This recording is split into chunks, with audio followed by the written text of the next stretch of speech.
അപ്പോൾ നമ്മൾ ഇവോപ്പറേഷൻ എന്താണെന്നൊക്കെ പഠിച്ചു കഴിഞ്ഞായിരുന്നു അല്ലേ? അപ്പോൾ അങ്ങനെയാണെങ്കിൽ ഇവോപ്പറേഷൻ്റെ കൂടെ നമ്മൾ പഠിക്കേണ്ട ഒരാളാണ് എന്ത്, നമ്മുടെ സ്വന്തം കണ്ടൻസേഷൻ. അപ്പോൾ ഇവോപ്പറേഷൻ്റെ വീഡിയോയുടെ താഴെ ആരോ പറഞ്ഞിട്ടുണ്ടായിരുന്നു കണ്ടൻസേഷൻ്റെ വീഡിയോ കൂടി ഒന്ന് ചെയ്യുമെന്ന്. അപ്പോൾ കണ്ടൻസേഷൻ എന്ന് പറഞ്ഞാൽ അത്ര കാര്യമായിട്ടൊന്നും നമുക്ക് പഠിക്കില്ല, വളരെ കുറച്ച് കാര്യങ്ങളെ നമുക്ക് എവിടെ പഠിക്കാനുള്ളൂ, കണ്ടൻസേഷനിൽ പഠിക്കാനുള്ളൂ. അപ്പോൾ നമുക്ക് നോക്കിയാൽ ഇവോപ്പറേഷനിൽ അതിന് നേരെ ഓപ്പോസിറ്റാണ് കണ്ടൻസേഷൻ എന്ന് പറയുന്നത്, വേറെ ഒന്നും നമുക്ക് പഠിക്കാനില്ല. എന്നാലും നമ്മൾ ഡെയിലി ലൈഫിൽ കാണുന്ന കണ്ടൻസേഷൻ്റെ 1-2 എക്സാമ്പിൾസ് പറഞ്ഞിട്ട് നമുക്ക് കണ്ടൻസേഷൻ എന്താണെന്ന് നോക്കാം.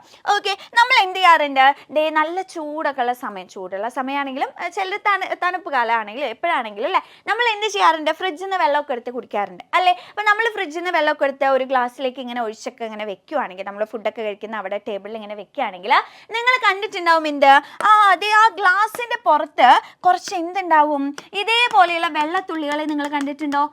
ആ ഗ്ലാസിൻ്റെ പുറത്ത് ഇതേപോലെ വെള്ളത്തുള്ളി, അല്ലെങ്കിൽ അവിടെ നിന്ന് നമ്മൾ എടുക്കുന്ന പുറത്ത് വെക്കുന്ന ആ ഒരു ബോട്ടിൽ നമ്മൾ എന്താ ഇതേപോലെ കുറേ വെള്ളത്തുള്ളികൾ നിങ്ങൾ ഉണ്ടാവും അല്ലേ? അപ്പോൾ അതൊന്ന്. അതേപോലെ തന്നെ നിങ്ങൾ രാവിലെയൊക്കെ എണീക്കാറുണ്ടോ? അത് ഒരു 9 മണി 10 മണിക്കാണോ? സ്കൂളിലൊക്കെ പോകാനുള്ളതുകൊണ്ട് നിങ്ങൾ എന്തായാലും നേരത്തേക്ക് എണീക്കും അല്ലേ? അപ്പോൾ രാവിലെയൊക്കെ എണീക്കുമ്പോൾ ജസ്റ്റ് എന്ത് ചെയ്യുക, ഒന്ന് പ്രകൃതിയൊക്കെ നോക്കുക, ഒന്ന് പുറത്തേക്കൊക്കെ ഒന്ന് ഇറങ്ങിയൊക്കെ നോക്കുക. അപ്പോൾ നോക്കുന്ന സമയത്ത് നിങ്ങൾ ചിലപ്പോൾ കണ്ടിട്ടുണ്ടാവും, ഇനി കാണാത്തവരുണ്ടെങ്കിൽ നിങ്ങൾ എന്ത് ചെയ്യുക, ജസ്റ്റ് ഒന്ന് ഇറങ്ങിയൊക്കെ ഇനി മുതൽ നോക്കുക കേട്ടോ. അപ്പോൾ അതേ ഇങ്ങനെ ഇലയുടെയും പുല്ലിൻ്റെയും ഒക്കെ മുകളിലൊക്കെ നിങ്ങൾ നോക്കിക്കഴിഞ്ഞാൽ അവിടെ ഇതേപോലെ കുറച്ച് വെള്ളത്തുള്ളിയൊക്കെ കാണാം. ഓക്കെ, ഇലയുടെ ഒക്കെ മുകളിൽ എന്താ ഇതേപോലെ കുറച്ച് വെള്ളത്തുള്ളികൾ കാണാം. ഓക്കെ, എവിടെ നിന്ന് അവരൊക്കെ വരുന്നത് നോക്കി നോക്കാം കേട്ടോ. അതേപോലെ തന്നെ നിങ്ങൾ അടുക്കളയിൽ കയറാറുണ്ടോ? അടുക്കളയിൽ കയറി കഴിഞ്ഞാൽ അപ്പോൾ അതേ അമ്മമാർ ചായ വെക്കുകയാണെങ്കിലും അല്ലെങ്കിൽ കറിയൊക്കെ വെക്കുന്ന സമയത്ത് ചിലപ്പോൾ കറിയൊക്കെ ഉണ്ടാക്കി കഴിയും അല്ലേ? ഉണ്ടാക്കി കഴിയുമ്പോൾ അമ്മ അത് അടച്ചു വെച്ചിട്ടാണ് അല്ലേ? നമ്മളെപ്പോഴും ഫുഡ് അടച്ചു വെച്ചൊക്കെ ഉപയോഗിക്കണം എന്നുള്ള കാര്യം നമുക്കറിയാം. അപ്പോൾ ഫുഡൊക്കെ ഉണ്ടാക്കി നല്ല ചൂടായിട്ടിരിക്കുന്ന ഫുഡാണ്. അപ്പോൾ ആ ഒരു ഫുഡിനെ നമ്മൾ ചിലപ്പോൾ അടച്ചൊക്കെ വെക്കും അല്ലേ? അപ്പോൾ അങ്ങനെ അടച്ചൊക്കെ വെച്ച് നിങ്ങൾ ചിലപ്പോൾ കഴിക്കാൻ പോവുകയാണ്. അപ്പോൾ കഴിക്കാൻ പോകുമ്പോൾ ഇതിങ്ങനെ എടുക്കുന്ന സമയത്ത് അതേ ആ ഒരു അടപ്പ് അല്ലെങ്കിൽ ആ ഒരു ലിഡിൻ്റെ മുകളിൽ നിന്ന് കുറേ വെള്ളം ഇങ്ങനെ പുറത്തേക്ക് വരുന്നത് കാണാം. അപ്പോൾ എവിടെ നിന്നാണ് ഈ വെള്ളമൊക്കെ വരുന്നത്? അമ്മ അവിടെ വെച്ചതാണോ ആ വെള്ളത്തിന്? അല്ല. അപ്പോൾ എവിടെ നിന്നാണ് ഈ വെള്ളമൊക്കെ വരുന്നതെന്നൊന്ന് നമുക്കറിയണ്ടേ? അപ്പോൾ ഈ കാര്യങ്ങളുടെ എല്ലാം റീസൺ എന്ന് പറയുന്നത് ആരാണ്? നമ്മളുടെ കണ്ടൻസേഷനാണ്. ഓക്കെ, ഇതിൻ്റെയൊക്കെ റീസൺ എന്ന് പറയുന്നത് എന്താണ്? കണ്ടൻസേഷൻ ആണ്. അതായത് നമ്മളുടെ സറൗണ്ടിങ്സിൽ വാട്ടർ വേപ്പർ ഉണ്ട് എന്നുള്ള കാര്യം മക്കൾക്ക് അറിയില്ലേ? അപ്പോൾ ഈ വാട്ടർ വേപ്പർ ഏതെങ്കിലും ഒരു കോൾഡ് സർഫസുമായിട്ട് കോണ്ടാക്റ്റിലൊക്കെ വരുന്ന സമയത്ത് ഇവരെന്തായിട്ട് മാറും? വാട്ടർ വേപ്പർ തിരിച്ച് വാട്ടർ ഡ്രോപ്ലെറ്റ് ആയിട്ട് മാറും.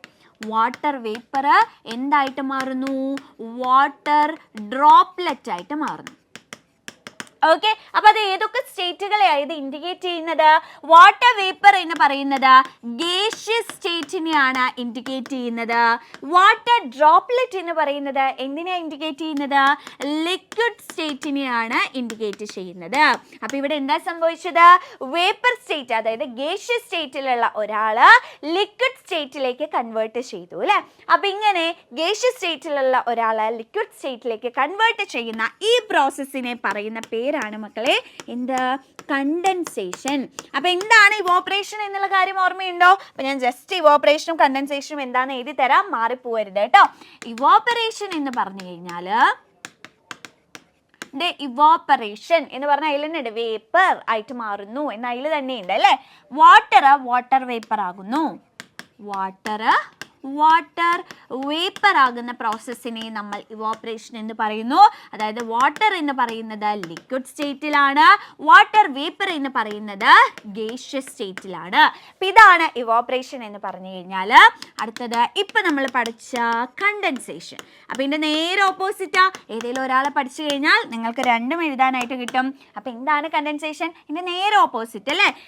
നമ്മളുടെ ഗേഷ്യസ് സ്റ്റേറ്റിലുള്ള ഒരാൾ ലിക്വിഡ് സ്റ്റേറ്റിലായിട്ട് മാറുന്ന ആ ഒരു പ്രോസസ്സിനെയാണ് നമ്മൾ എന്ത് പറയുന്നത്? കണ്ടൻസേഷൻ പ്രോസസ്സ് എന്ന് പറയുന്നത്. അപ്പോൾ ഇത് രണ്ടും എന്താണെന്ന് ഇമ്പോർട്ടൻ്റ് ആണ്. അപ്പോൾ നമ്മൾ പറഞ്ഞു കഴിഞ്ഞു. അപ്പോൾ നമ്മളുടെ ബീനൊക്കെ നമ്മളെപ്പോലെ തന്നെ ചിന്തിക്കുക, എവിടെ നിന്നായിരിക്കും ഈ വെള്ളമൊക്കെ വരുന്നതെന്ന് ഇങ്ങനെ ചിന്തിക്കുകയാണ്. സോ നമുക്ക് നമ്മളുടെ ആൻസർ കിട്ടി, കണ്ടൻസേഷൻ ആണ്. When the water vapor present in the air come in contact with the cold surface, it form water droplets. The process of conversion of water vapor into its liquid state is called condensation. Okay, അപ്പോൾ ഇത് ഇത്രയേ ഉള്ളൂ. വളരെ കുഞ്ഞു ടോപ്പിക്കാണ് നമ്മളുടെ condensation എന്ന് പറയുന്നത്. അപ്പോൾ കണ്ടൻസേഷൻ എന്താണെന്നും അതേപോലെ കണ്ടൻസേഷൻ നമ്മളുടെ ഡെയിലി ലൈഫിൽ കാണുന്ന 1-2 എക്സാമ്പിൾസ് നമ്മൾ പറഞ്ഞു കഴിഞ്ഞിട്ടുണ്ട്. അപ്പോൾ ഈ ഒരു കുഞ്ഞു വീഡിയോ നിങ്ങൾ എല്ലാവരും എന്ത് ചെയ്യുക, ഒന്ന് നോട്ട് ചെയ്ത് വെക്കുക, നിങ്ങൾ പഠിച്ചു വെക്കുക. മാക്സിമം നിങ്ങളുടെ എല്ലാ ഫ്രണ്ട്സിനും ഈ ഒരു കുഞ്ഞു കണ്ടൻസേഷൻ്റെ വീഡിയോ നിങ്ങൾ എന്ത് ചെയ്യുക, ഒന്ന് ഷെയർ ചെയ്തൊക്കെ കൊടുക്കുക കേട്ടോ. അതേപോലെ മക്കൾക്ക് ഇനി ഏത് ടോപ്പിക്കാണ്, ഏത് സബ്ജക്റ്റ് ആണെങ്കിലും, ഏത് സബ്ജക്റ്റിലെ ഏത് ടോപ്പിക്കാണ്, ഏത് ചാപ്റ്ററാണ് ഇതേപോലെ കുഞ്ഞു കുഞ്ഞു വീഡിയോ ആയിട്ട് വേണ്ടത് എന്നൊക്കെയാണെങ്കിൽ നിങ്ങൾ എന്ത് ചെയ്താൽ മതി, ജസ്റ്റ് ഇതിൻ്റെ താഴെയുള്ള കമൻറ്റ് ബോക്സിൽ ഒന്ന് കമൻ്റ് ആയിട്ട് എഴുതിയിട്ടാൽ മതി. അപ്പോൾ എല്ലാവരും നന്നായിട്ട് പഠിക്കുക. All the best. എൻട്രൻസ് സംബന്ധമായ വാർത്തകളും അപ്ഡേഷനുകളും ഏറ്റവും വേഗം ആധികാരികമായി അറിയാൻ ബ്രില്യൻ സ്റ്റഡി സെന്റർ പാല യൂട്യൂബ് ചാനൽ സബ്സ്ക്രൈബ് ചെയ്യുക, ബെൽ ഐക്കൺ അമർത്തുക, ഈ വീഡിയോ മറ്റു സുഹൃത്തുക്കളിലേക്കും മാക്സിമം ഷെയർ ചെയ്യുക.